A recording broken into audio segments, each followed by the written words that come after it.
Back at it again, and we're gonna have a little chill, laid back, kind of funny day today. All right, as results continue to roll in over the day, we've got some SJWs once again, baby, once again. So let's kick back and have a good laugh. Like, share, comment, hit that subscribe button if you're new. Y'all know what to do, and make sure you're following me on social media too. All right, links are all down below.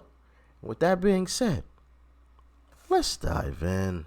What is your view of nuance? Because nuance, as you know, there's different shades of meaning. What does that mean? I literally just believe like things aren't so black and white. Just because you might not support all like the I guess the ideology of pro-gun people doesn't mean you're anti-gun. Just because you don't support all the ideology of anti-gun people doesn't mean you're pro-gun. What are you doing here, bro? I'm just interviewing people. No, we're not having that here today. This is a public space. I'm allowed to be here. This is a private event, so you're not allowed to be here. Actually, it's a public space no, it's for not, that's okay. taxpayers. You're not allowed. You're not welcome here. I'm not welcome here. No, Are you you're threatening not. me? I'm not threatening you. I'm saying you're not welcome. Okay, well, to I'm this allowed event. to be here. This is a public park. Okay, you can be here. Please call the police if you'd like to. You can do that. Be here. You can be here, but leave people alone. I'm allowed to go talk to people. They can tell me they don't want to talk to me. I'm not. He is. Who does he think he is? Well, harass them. Obviously harassing them. Going How up so? here. They were voluntarily people talking to coming me. up here. Dude, get this off. So Republicans ran. See, yeah. Love and positivity, right? Okay. Yeah.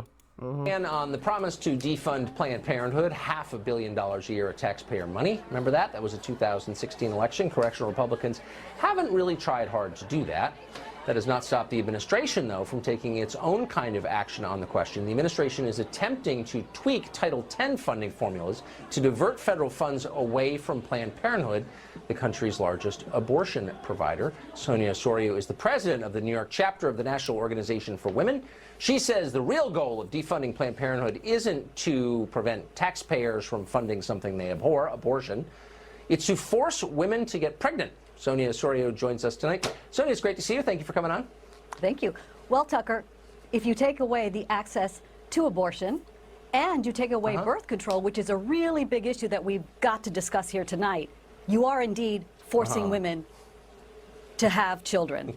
Now, let's get back to your point. Because I wonder how many people actually, but I mean, I think most of our viewers know that what you're saying is pure lunacy and dishonest, and you do too.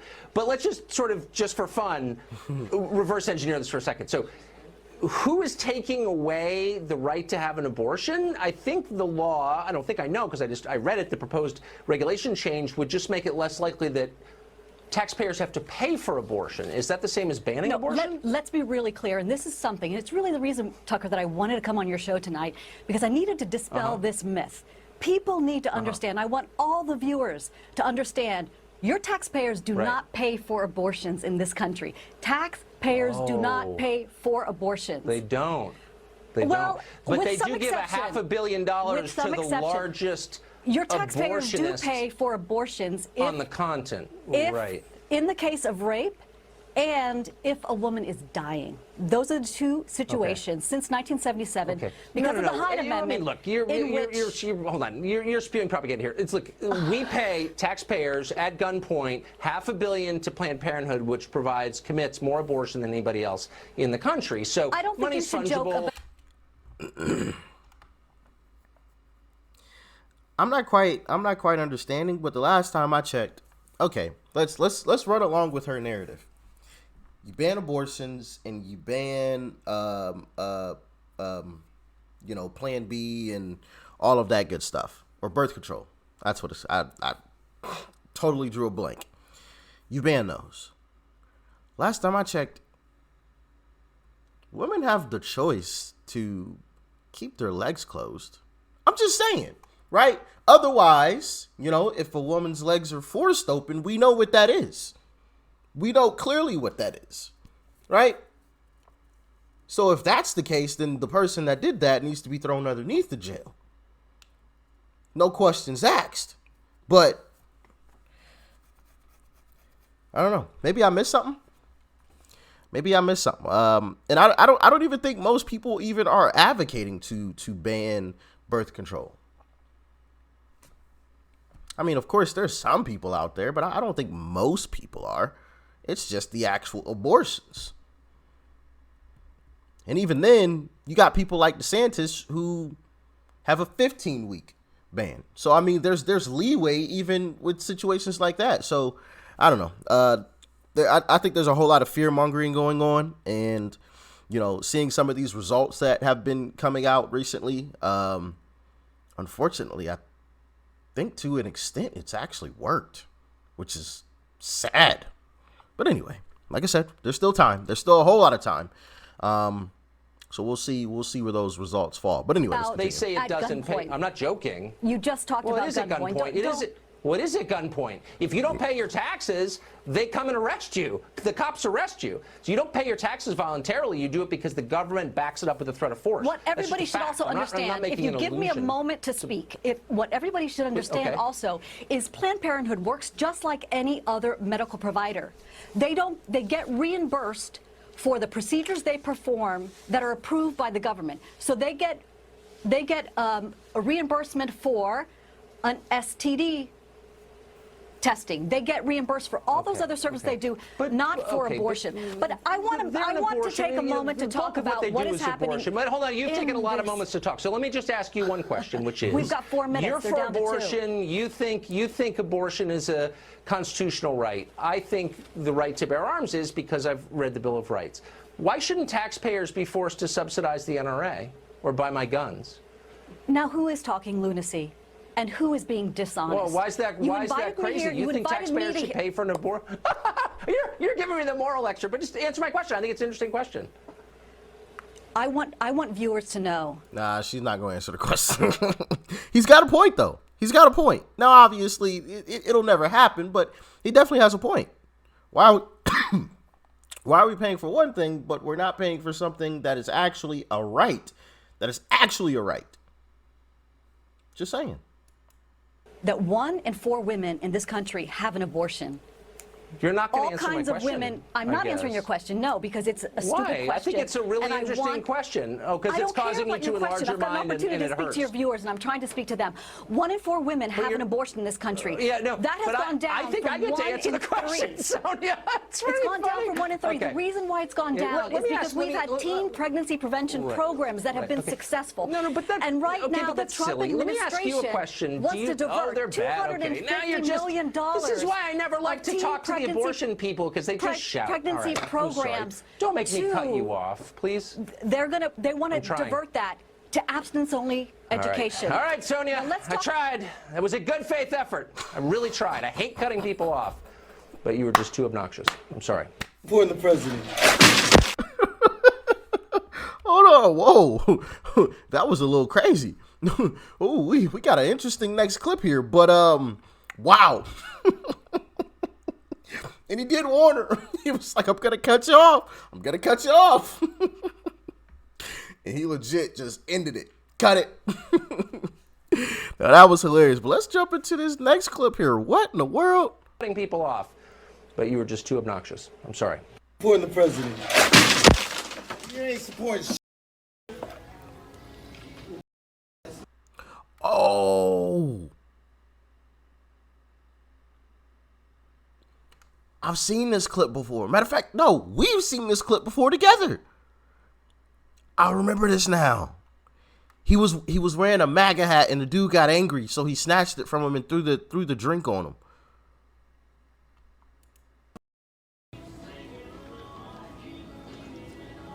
Okay. It's gonna go great in my fucking fireplace, bitch. All right, have fun with it. I think he comes back. It will be. Oh, never mind. Okay. Sally. Black Lives Matter, and it makes me sad that we're even having that conversation, and that tells me that white leaders in our party have failed. We have to accept that there is prejudice that exists within our own party, and we have to be able to have that conversation. We cannot sweep that under the rug. We cannot continue to hide it. We cannot smash voices down when they are trying to scream, listen to me, you don't get it. I'm a white woman, I don't get it. I am pleased and honored to be here today to have the conversation. I am so excited that we're here, and I am listening because that's my job. My job is to listen to the issues. My job is to listen and be a voice. And my job is to shut other white people down when they want to interrupt.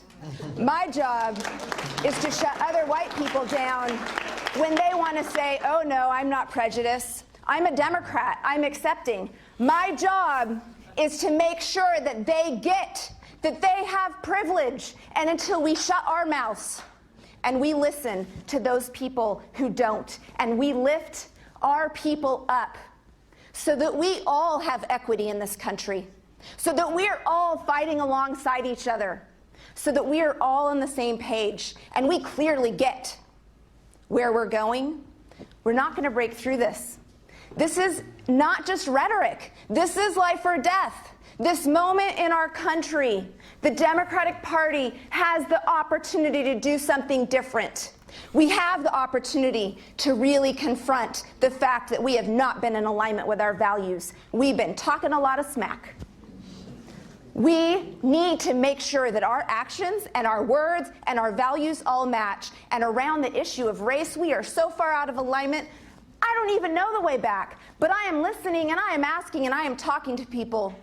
I am talking to people of color because you have the answers. You can tell me as a leader what I need to do. And that's exactly what I'm going to do, is continue to have those conversations and continue to talk to people and make sure that every single system in our party is designed to give power back to the people, all people, but especially those people who have been disenfranchised in our country since our country started. So please, please, please, please, this is a conversation I want to have, and I am from Idaho. We are so white, so white, right? Like, I have been reaching out and trying to connect to anybody of color that I can find to be honest with me. I am not a politician. I am a human being trying to do good work, and I can't do it without y'all.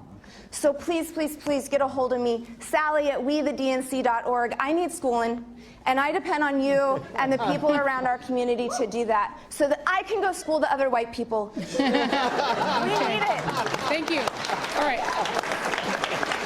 I want to just say, very quickly, Jamu hit this right on. The thing we're missing in this party is training.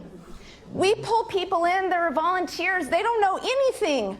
Right? And then we send them out to have conversations with people, hard conversations. We promote them to chair of a party where they have power and they have no clue what they're doing. We have to, at the DNC, Is that Joy Reid? provide training. We have to teach them how to communicate, how to be sensitive, and how to shut their mouths if they're white. So, I think I made my point. I think so. All right, so I'm going to just let you guys know that we... Yeah. That's definitely Joy Reid. I know that voice. The next person to be fired from MSNBC. Man, oh man, if that news hits. Definitely video worthy. For sure. After Tiffany Cross, Joy Reid next. Woo! Oh, happy day. Nah, I definitely don't like to see people get fired and, lose their income. But, when you're just openly spewing out legitimate hate, not what, the left tries to say is hate, when you're just asking questions and simply disagreeing. But when you're legitimately spewing out hate, definitely feel like that's a different type of situation. But talk about cringe right there. My goodness. What in the world? I forgot the lady's name. She said it there at the end. I think Sally or something. Who is she? Talk about cringe. Wow.